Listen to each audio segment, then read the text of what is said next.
All right, perfect. All right, perfect.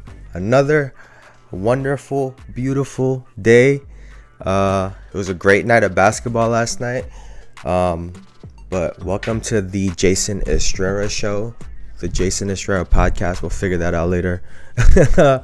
But welcome to the show where we talk about basketball as accurately as possible. Shout out DJ Khaled. But actually, you know what? We'll start off with something that's not basketball related because Kendrick Lamar finally decided to reply to Drake, and it was about the same. I had about the same reaction when I listened to the Drake song. I feel like if we're talking about like court, they're doing their opening statements right now. I don't think we're in the middle of it, and a lot of people that are expecting it to be crazy, they're just throwing subtle jabs, threatening each other with potential information that they have on each other. So it's a lot of that. I will say, at least they're saying each other's names, which is a great step forward.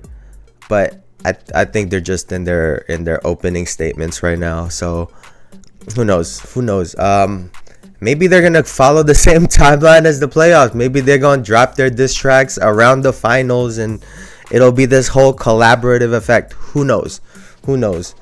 But yeah, if you haven't listened to it yet, it's called Euphoria. I think Kendrick posted the link himself, so it's not AI.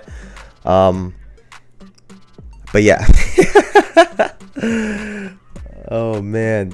Yeah, I thought that the song was cool. He said some good stuff in there. He threw shots at Chubbs, and I thought that was interesting. So, we'll see what happens with that shit. But I guess back to what I'm here for, which is to talk about some basketball. Last night we saw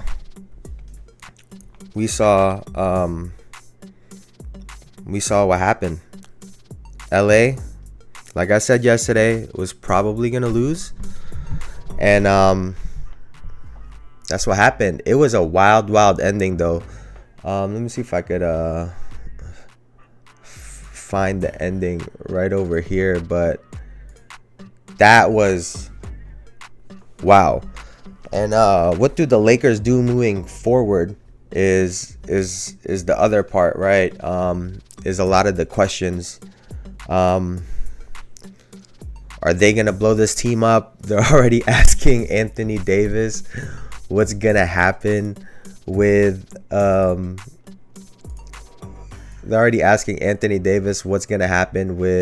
the team. And I just think it's so funny.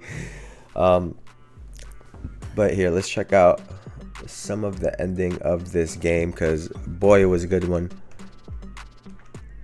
I'm gonna start here. They were just going back and forth, man. I'm gonna switch on over right here.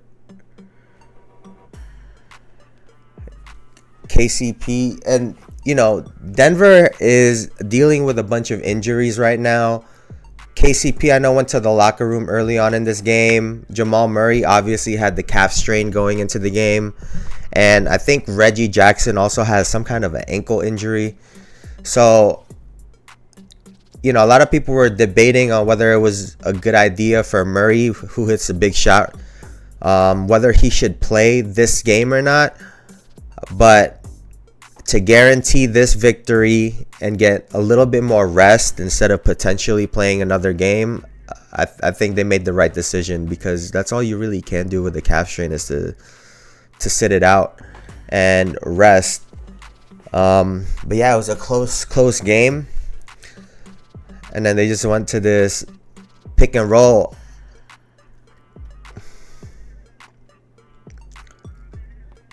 That's just tough.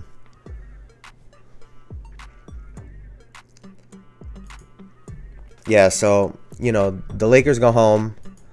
It's funny, I saw an article already that was talking about um, that was talking about how the Lakers could potentially land Kevin Durant, and the offer here, we could put this on. The offer is the Lakers would receive Kevin Durant, but they would give up D'Angelo Russell via sign and trade, Rui, Torian Prince, Max Christie, a 2029 first round pick, and a 2030 first round pick swap. And I don't know what Durant's gonna do. I know there's been rumors that he wants out of Phoenix. Surprise, right? But in fairness to him, I think he did play well over the series. But whether he goes to LA and they don't get Anthony Davis or anything back, and from this potential trade, they also get to keep Lemon Daddy Austin Reeves. So I don't really know. I don't really know how that's gonna go. But like I said, Denver gets to rest, and I think that's something that they really need right now. Instead of going into the next series beat up, at least they get a couple of days off rather than having to play a game 6, which gets more and more intense, especially with the LeBron effect and having to go against him. I think that it just would have gotten more and more difficult. So what will LA do moving forward? Who knows? LeBron's probably going to follow Bronny somewhere. I know Anthony Davis said obviously he's going to recruit him to come back. But who knows? I guess we'll just have to wait and find out. But speaking of problems, I think that we may have found one, and comes from a team that's been, really dominant all year. But like I said yesterday on yesterday's stream, Boston has been really, really good. But at the end of the day, they are a jump shooting team. With all of their height and with all of their size, they're a jump shooting team. And compared to teams like Denver, who really utilize that with an Aaron Gordon who's a rim runner. Minnesota has, Anthony Edwards, who always attacks the paint. And, as we've seen, all of them can. They all don't just settle for shots. Boston likes to settle for shots instead of really utilizing their size. And when they're hitting, it's really, really good. When they're not hitting, it's really iffy. And, what we saw last night was, I thought that Boston didn't play very well outside of Derek White. Derek White had himself a fucking game, man. He shot the lights out, and if it wasn't for him, you wonder what would have happened in this series, because Tatum was struggling. He's been complaining to the refs all series, as he's been all year, honestly. But he didn't have himself a great game, and like I said, outside of Derek White, they were really struggling to find offense. And he was just all at the right moments too. He was just on one. Yeah, Shay. That's Lemon Daddy, Papi Limon. That's what they call him. They got billboards in LA for that dude, bro. Here, actually, let me move this over here so I can see it.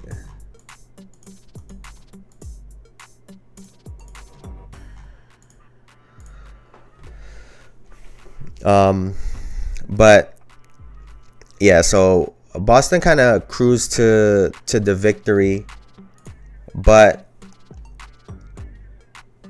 moving forward, I'm curious to see how they'll keep playing, because I've had this I've had this gripe with them for a long time that they've been a jump shooting team.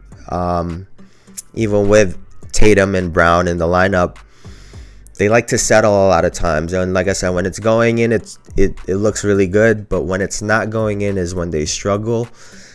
And, you know, having an inability to get easy shots and get to the free throw line, which is what these other top teams do really well.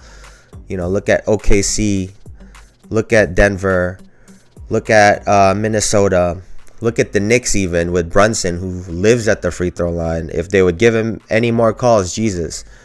But, you know, I think I would be curious to see what would happen to the Celtics. And Bam had himself a series, by the way. I don't think a lot of people is going to talk about it moving forward, but he had himself a series. He was balling out, doing everything for these guys. They just didn't have enough scoring to go against Boston. They just have, you know, Boston just got too many guys. So, I don't know. It's a potential problem. We'll see if they'll probably get to the finals just because they have so many weapons. But going against teams, you know, OKC, Minnesota, Denver, teams that really play together and really know how to play together and can attack you from so many different spots, I'd be curious how Boston would match up against them. So, and speaking of OKC, because we've already been talking about them, I mean, last night was probably one of their closer games, and they put him away at the end.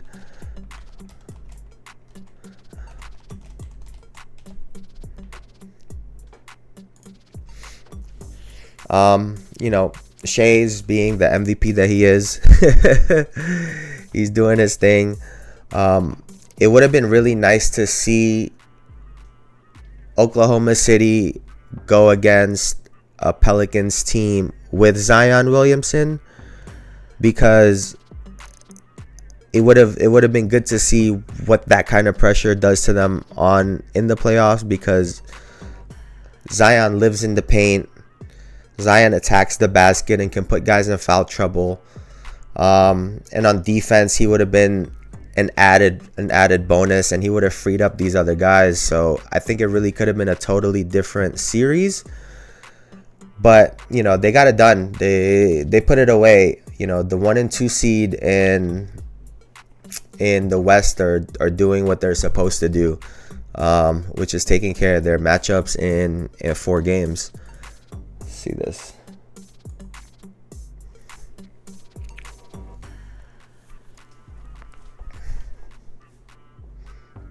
Oh, BI. Oh, get out of here all the way.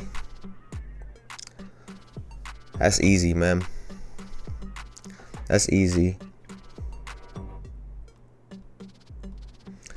Honestly, what I'm more interested in OKC is moving forward, which is, you know, looking a little bit ahead, which would be the Clippers Maverick series. So let me see if I can find it right over here.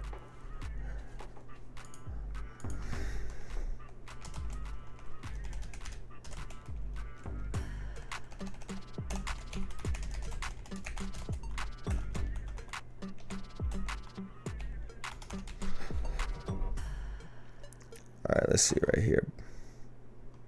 Boom, boom, boom, boom, boom.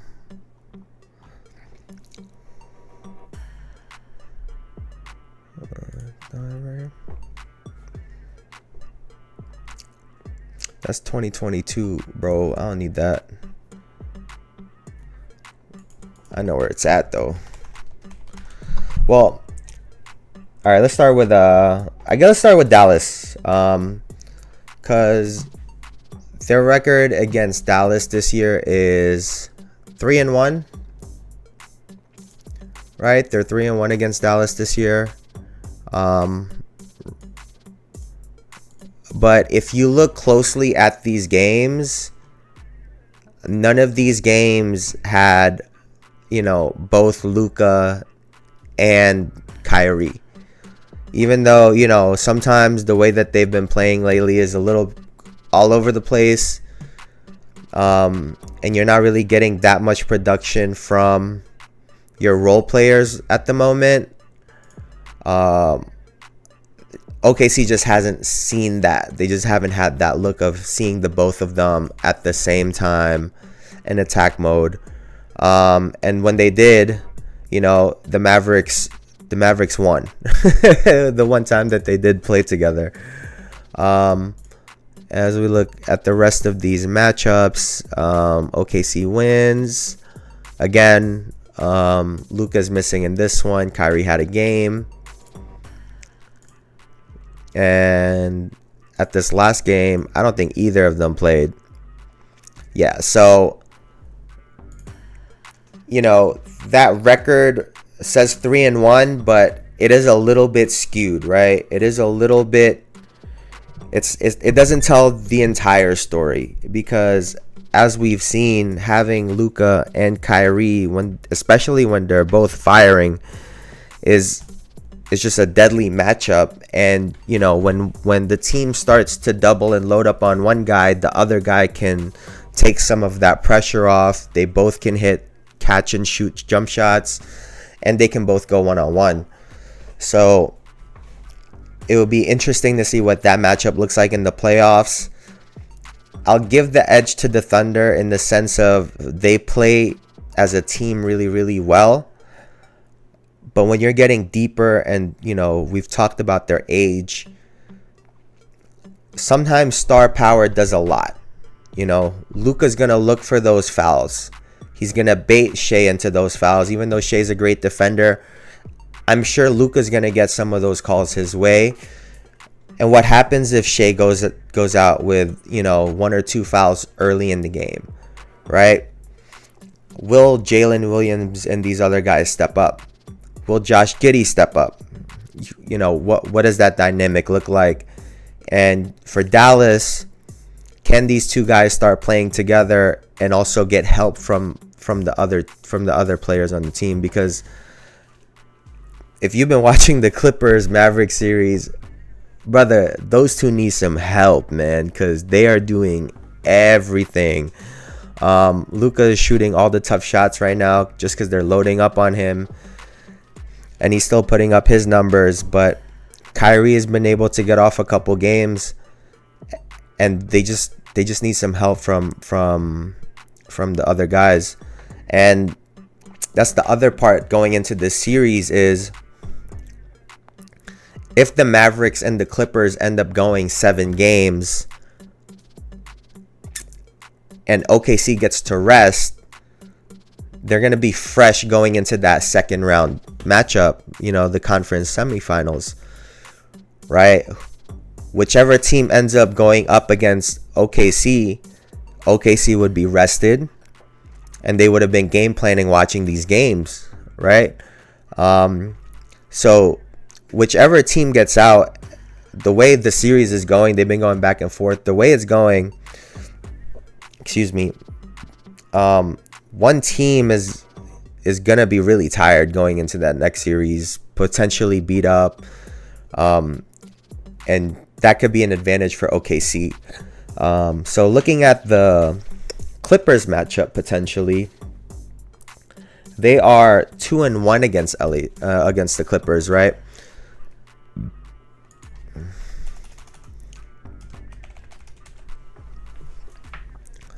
So here we go. They're 2-1 against the Clippers, right? And honestly, there's not really much to look at. They kind of just beat them straight up. They kind of just beat the team straight up. You know, you got some poor shooting from the Clippers. You know, Russell Westbrook had a good game off the bench. And then Thunder, kind of like what they've been doing this whole time, is just steady play from everyone, right? And then if we go to this matchup, it's really more of the same. Oh, what happened right there? Hold up.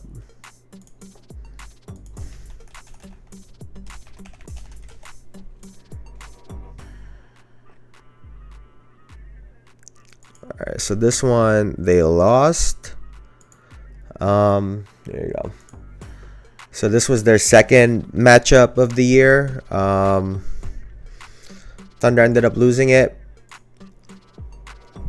And you can see, they had Jalen Williams had himself a game, but the Clippers had Paul George and had really contribution from everyone. Let's see.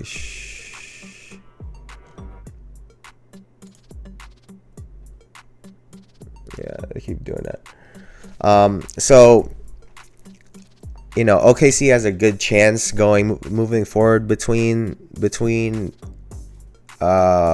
Clippers or the Mavericks, just because they already have wins on them, so they're already a confident team, so they'll be going into that matchup with even more confidence. Shea is gonna live in the mid-range like he always does, and we'll see, because like I said, both of those teams have star power, and in the playoffs it really does matter, because the stars are going to get the calls, and they'll be able to get to the free throw line. They'll be able to get some extra possessions, and kind of have some things go their way. And even though OKC is really, really good and young and talented, will that outweigh the star power and the experience? We'll see. But I think they have a really, really good chance, especially if they just let these two teams beat each other up and go into the next round a little bit hobbled. And speaking of hobbled, we're gonna move on to my very own New York Knicks, who's going against the Philadelphia 76ers later today. And the Knicks are looking to close out the game. Brunson had a spectacular game the last time that they played. He gave them a 47 piece. And, moving forward, I would fully expect that Brunson is going to get double teamed from the tip. Because it's not like he just had a 47 out of nowhere. He had 39 the game before. And if it wasn't for Embiid having 50 and, not getting ejected because of that one foul, we'd be having a totally different conversation right now. However, we're here. So, I think that the Knicks are going to need scoring from someone else tonight. It's going to be one of those games. Philly's going to try to make it dirty, and they're going to try to make it ugly. And I would expect it to be a low-scoring game. I'm expecting them to throw double teams at Jalen Brunson all time, to blitz him, not let him get going.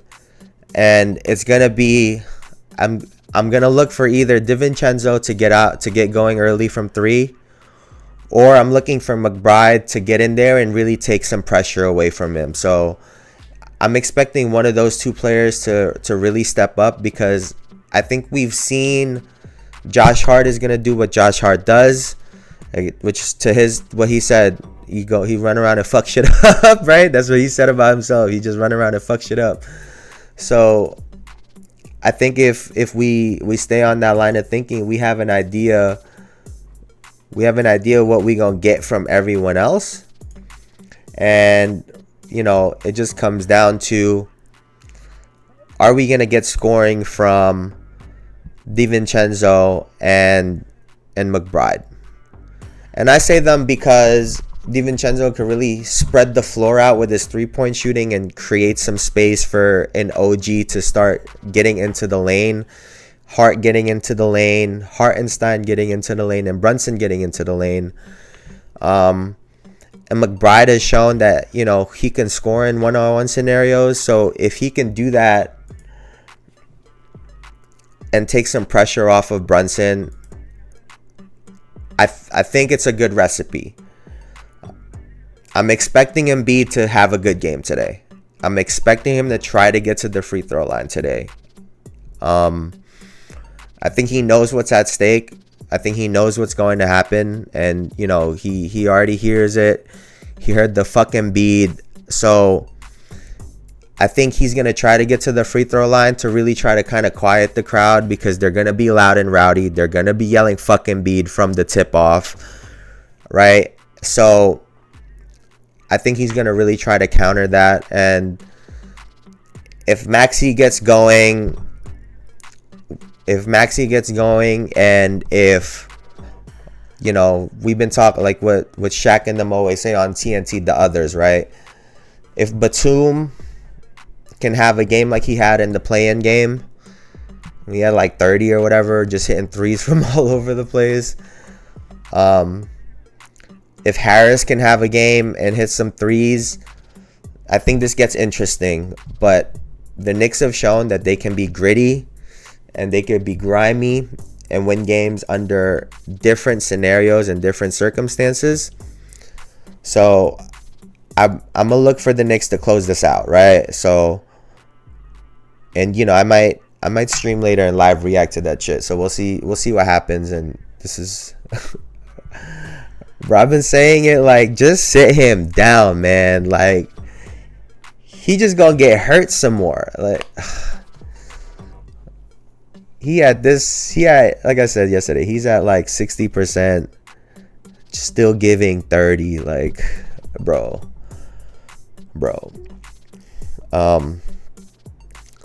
So yeah, I'm looking for the Knicks to close this out. Let's go Knicks. I think we make it to the Eastern Conference Finals. But like I said, I'm looking for them to close the shit out tonight, man. Like, we gotta get some rest, baby. But yeah, like I said, expect Brunson to get double teamed. I don't expect them to be able to get 30 plus again tonight. So if that's what you're thinking, expect him to get double teamed tonight. He's gonna have to close the game out probably. But hopefully DiVincenzo and McBride are locked in, and that they can, that they're locked in and they can hit some shots for us, because they're gonna need to do it, right? So yeah, we'll see, man. We'll see. And then moving on to potentially the most slept on series, because I'm not gonna lie to you, I haven't been watching a whole lot of this Orlando Cleveland series. I will say this though, for that series, I think I've personally been waiting for Donovan Mitchell, because he's the only one that has real star name in that group to really break out and really dominate that series, but he hasn't been able to do so. So hold on, let's see this.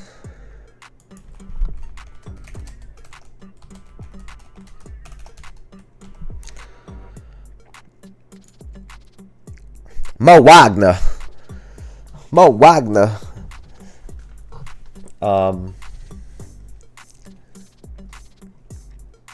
Yeah, man. This. Oh yeah, here's the other thought that I had, man. Is Paolo Banchero, I don't even know if I'm saying that shit right. Don't he play like Melo? He played just like Melo. He played like Melo. I like it. He play big. He a big boy. He play like Melo to me, and I love that. I love Melo. But yeah, it's funny because this is a 2-2 series, and really could potentially go 7 also. I think Orlando won this last game. But yeah, it's just, I think we want to see more of Mitchell. But I think it's just been, especially with Jared Allen down there, he really can't get into the paint like he would like to. You know what I'm saying? So I think that really makes it difficult for Cleveland, because you get in there, he blocking everything. And plus they have what's his name? They got Evan Mobley down there too. Just got a lot of height, just a lot of height. But yeah, so trust me, I'm gonna lock in for this game later. I'm gonna lock in for this game later. I'm gonna watch it. I'm gonna lock in, baby. I'm gonna lock it the fuck in for this game. I'm gonna watch this game and really pay attention. However, speaking of locking it in,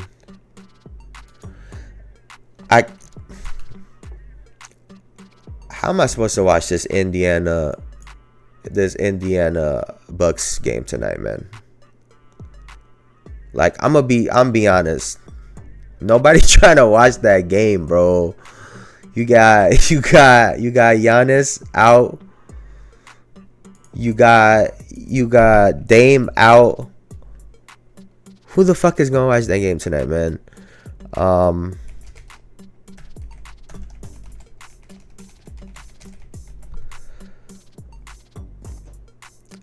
Yeah, how you gonna convince somebody to pay to watch this game tonight, man? Like honestly, where are they playing?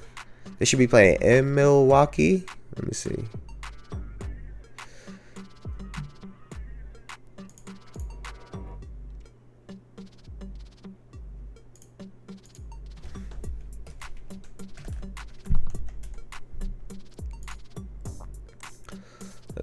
Let's see.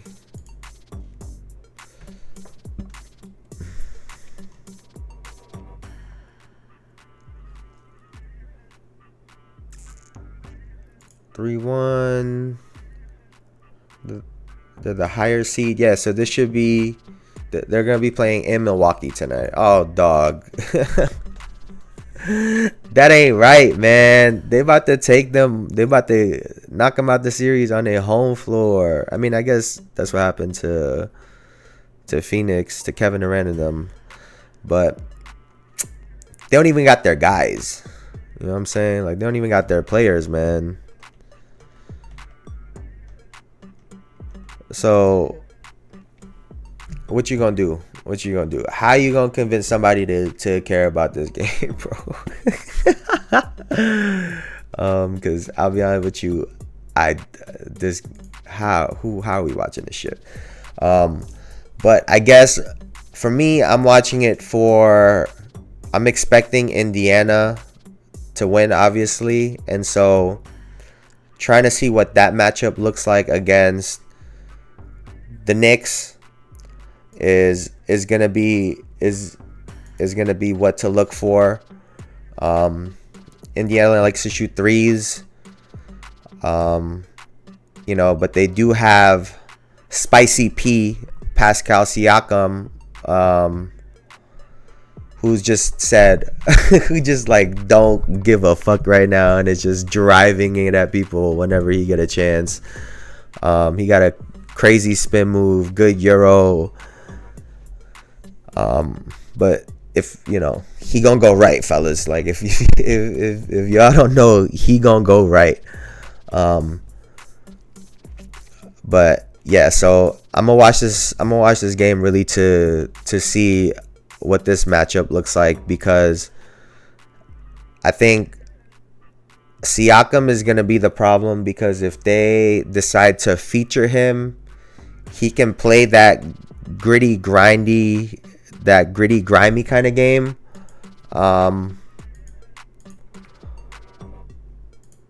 He can really play that gritty, grimy game, and let me see.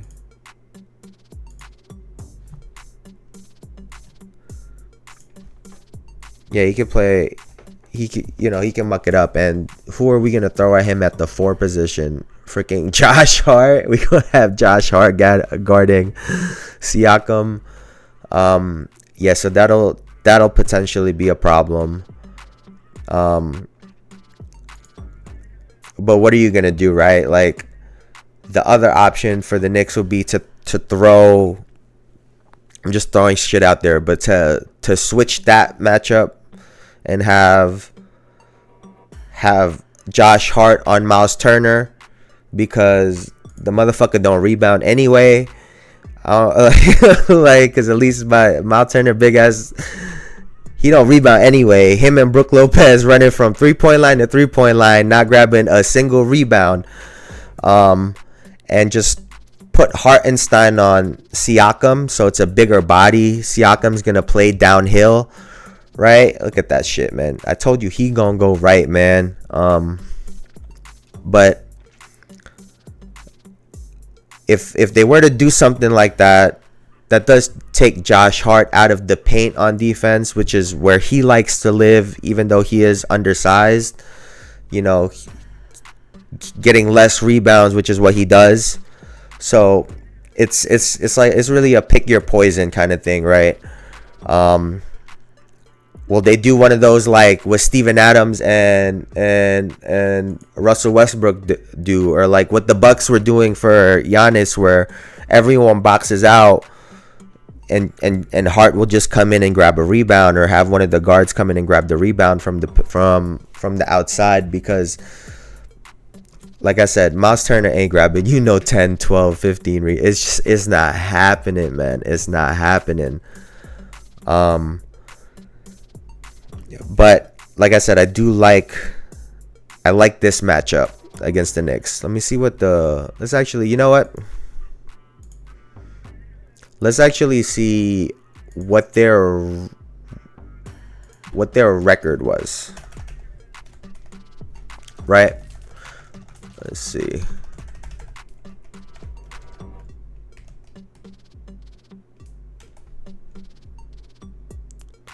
All right, let's see. Fuck.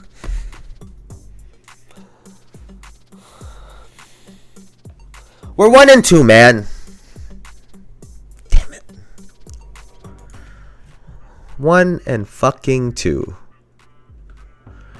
All right. Oh my god. This was with Randall, dog. Like, what are we doing? Let's see. Look. It's what happened. It's what happened game 4, what just happened the other night against Milwaukee. Right? The motherfucker had 23 assists. Like, what? They didn't play bad per se. Like, Brunson and Randall, like, we had Randall at the time. Dante had 38. Jeez Louise. All right. Whew. Well, that don't look good, bro.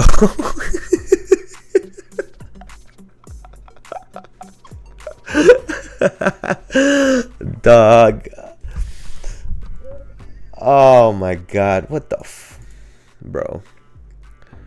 All right, let's look at the next matchup. Let's see if that's any better. So the moral of the story is, right, we literally saw it the other night. If Miles Turner's gonna get going, he gonna pull that center out, and he gonna start hitting threes. It opened the shit up. Hallie get to driving, kicking. We've seen this before, right? Like, they get to, and it opens the paint up for Siakam too, which it might be, it kind of works in that sense because it gives Siakam space. But if Indiana's hitting threes, it's hard for anyone to stop, right? Let's look at their other matchup.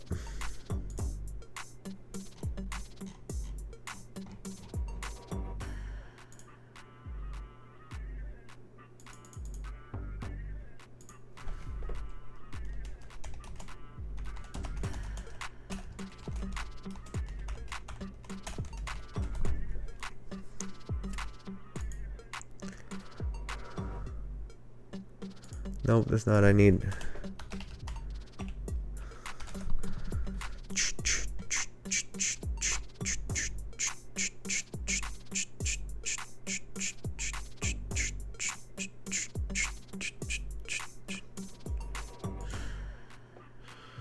Wait, why did it say last 5? The fuck?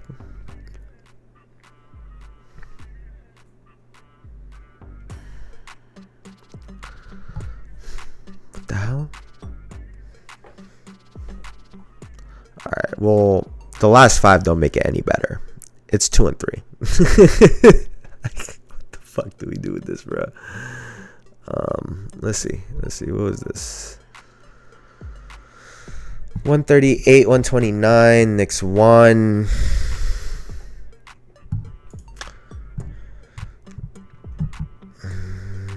Quentin Grimes. Dog, I don't need this. That's why.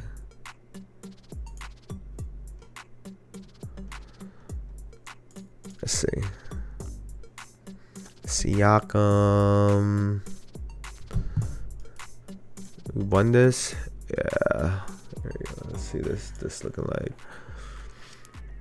Right. Siakam had decent game. You know, Brunson had to go get 40 though. And you know, I guess it becomes a scoring game. I think the Knicks will try to make that, you know, a grimy game. If they leave Josh Hart on Siakam, they're gonna have problems because he's so much bigger, he's so much longer. He could drive on him, he could post him up once he spins, and he's just been relentlessly attacking the paint, and not settling for threes, like the rest of the league is doing, or the rest of his teammates are doing, honestly, right? So if they leave someone like Josh Hart on him, they're gonna have problems. But you know, I'm looking for Indiana to close this out tonight. And I'll be honest with you though, man. I guess this is the other thing. How the hell did Tyrese Halliburton get that Team USA spot? Cause no disrespect, bro. No disrespect. And I know you was hurt. You was hurt during part of the season, right? I know you was hurt, bro. But like, how? Let me see the USA roster. Let's see. What's this look like?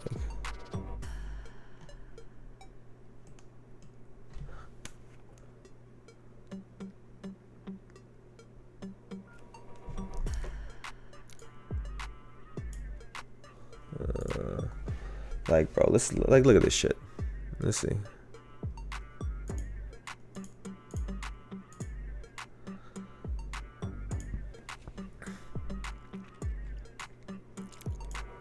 Got Tyrese Halliburton.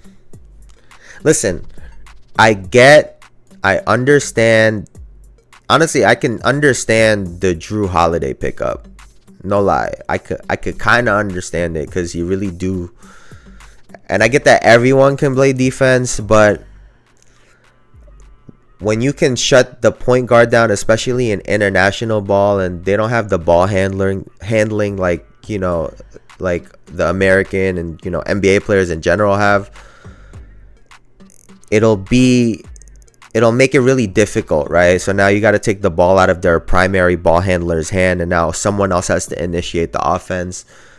When you start going against teams that have like a Nicholas Batum who's able to do that, you know, that's when it won't be as important.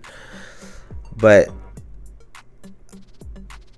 that Tyrese Halliburton spot gotta be Jalen Brunson or Kyrie. Like, no doubt about it. You know what I'm saying? It's just he's really good, and he had a breakout year this year, but how the fuck, like, bro. Hey man, I guess I'm saying that to say he better have himself a game tonight is what is I guess kind of what I'm saying. With no Dame in a closeout game, I get that you the young gun. Look for Chris Middleton. I don't even know if he's playing, bro. Is he playing? Let's see. Is Chris Middleton playing tonight?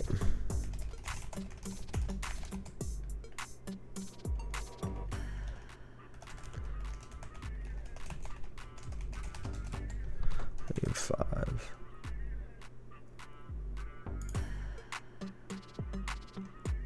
Let's see. And then it's 3 matchup. We're gonna go on territory. To describe how the CMOs are facing. Like, bro, like, look at this shit, man. For the injury report for the Bucks, Dame and Giannis are doubtful for Tuesday's game. Chris Middleton and Patrick Beverley are both probable with minor injuries. And apparently, Hallie's getting some. Hallie's getting some. Whatchamacallit? He getting some back spasms or whatnot. But